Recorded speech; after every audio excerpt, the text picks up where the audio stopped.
I'm going to advise you not to drive today, Temba said to his wife. Oh, darling, how sweet of you. Is it because of the weather? She asked. No, darling, because you can't drive. Well, good evening and welcome to Talk with Rams. As you know, the name is Rams Mabote. You know, once in a while you get into this thing and you speak to somebody who's more popular, who's an actor, and you're thinking, wow, man, and tonight I've got that kind of person. But we're speaking to him as a businessman. Cornet Mamabolo, I'm sure you guys know this multiple award-winning television and film and stage star, actually. He is actually here sitting here as a founder and CEO of a digital financial services company called Digni Financial Services. I don't understand how an actor moves from this to taking care of people's financial services. Cornet, good evening, mate. Good evening, sir. Why? What is this? When did this start? I mean, I know you from TV. I've seen you everywhere. The next thing, I'm asked by policies from you. No, it started in the business started in 2014. Yeah. But before then I was just working as a sales agent. So you got in as a sales agent? Yes. And you thought, I can do this myself. Like, but it's not as easy as they don't make it look so easy. It was very easy to think about it. Yeah. But to start it and to be at it for this long, that wasn't easy. Yeah. Yeah, but to say now I want to go into the space, I've made up my mind. What gap did you see? Because I'm sure you would have noticed something while you were a consultant on the other side. What did you see that you said, that is my space? Product offering. It wasn't at all times relevant to our black market. Yeah. You know how funeral policies work. How the conventional insurance structure explains our family structures in black communities. That's not how we define Yeah. it. You don't say uncle ke an extended family member. Yes. You don't say auntie is an extended, but you say Rangwane is my father. Yes. You say Rakhadi is my mother. And Rangwane's son is my brother. Exactly. Yeah. That's how you explain it. And we saw that gap. It's one of the gaps that we've seen, and that we customize products where we call them traditional products under Digni Financial Services. And people don't have to now pay additional premiums for that. And Yes. the other thing is just, it's service across. A lot of, we do also underwriting arrangement for FSPs.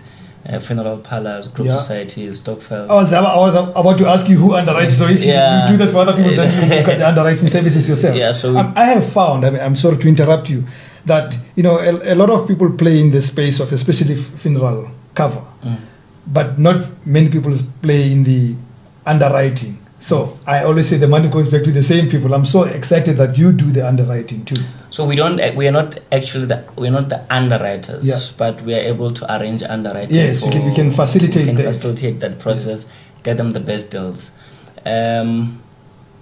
It's a space that in many cases, most of the clients that we deal with, they're not happy with the arrangements that they have. Yeah. They're not happy with the representation. They're not happy with the advice, how the intermediary processes work on their behalf. So then we said, you know what, we need to tap into this space, even though we sell direct into the market.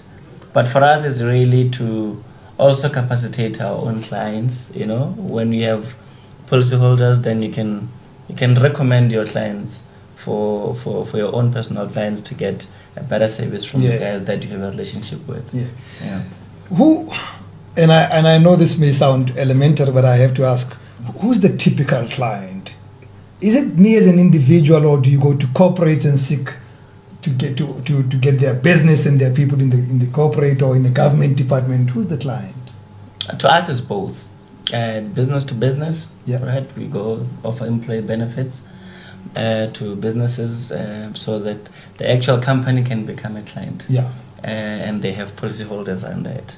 And certain areas you will find that we do, like I was saying, underwriting, right? They have their own clients, but those clients, they need to be insured. Yes. Then still the company is still a client. And then on our other model, whereby it's business to client, then the actual policyholder is the client, so they have direct access to us. We have direct access to them. That's how we are structured. What would you say? I mean, it's been now many years in business. It's no longer now it's here. This is the 6th year. But what would be, in your view, the biggest challenge that you faced in the last 5 years or so in this business? It's keeping up with the trends. Yeah. Technology is taking over. Yeah. It's disruptive. So so that is the most challenging one. Getting highly skilled individual in the business. So as an upcoming business, there are certain skills that you would love to have in a business, but you can't because of cash flow, the current financial status of the business. That becomes a challenge.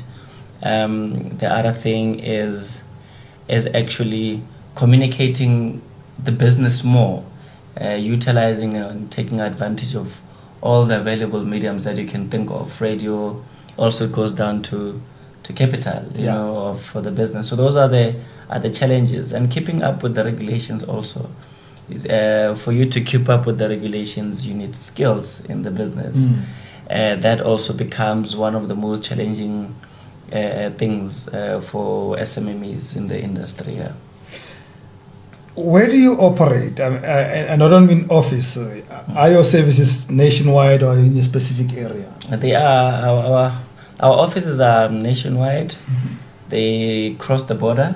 They do. So we do also offer our services to foreign nationals, SADC, right? So we cover everybody from SADC. So we are national. We are actually, I don't know if I'm allowed to say international.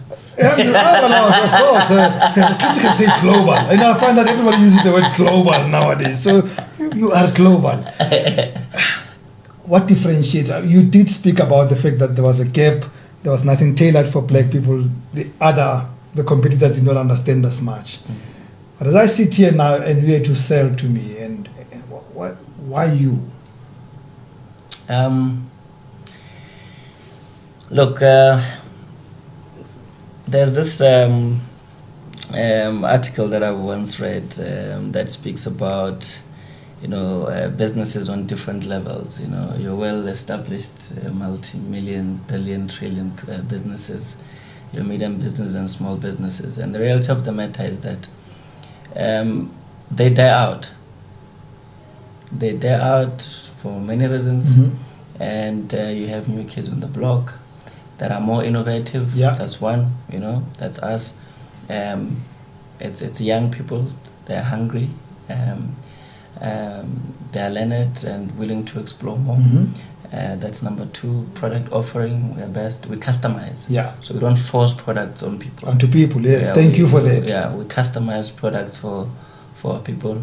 It's black owned. It's we need more successful stories of black businesses in the financial industry.